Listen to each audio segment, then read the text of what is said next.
Nagsalita na for the first time sina Heart Evangelista at Daniel Matsunaga tungkol sa kanilang breakup. May third party kaya? Makichika kay Nelson Canlas.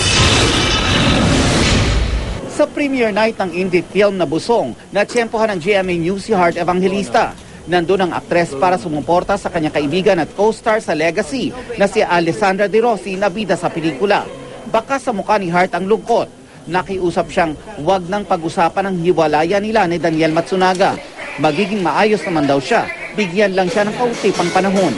Like I said in the beginning of each relationship, you hope for the best, but there's nothing, what do you call this, certain in life, and there's nothing permanent. It's always change, and you just have to always get ready for that. And I'm okay naman. This is growth for everybody. And I wish everybody happiness na lang siguro, and this will probably be the best for everyone. Malaki raw ang suportang nakukuha niya ngayon sa kanyang mga kaibigan sa Legacy.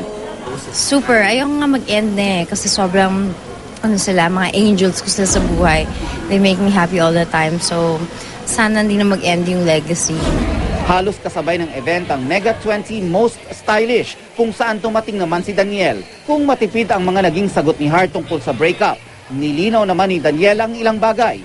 Apektado pa rin daw siya sa nangyari sa kanilang relasyon at isinisisi niya ang breakup sa pagkakaiba nila ng kultura ni Heart. Isang dahilan daw ang madalas nilang pagkakalayo. Actually, we only had a hard time communicating Brazil when I left for 1 month to Brazil. And we had a hard time communicating through phone, Skype. You know, the connection there, it's too long, right? The distance is too big. Aminado si Daniel na mahal pa rin niya ang dating girlfriend.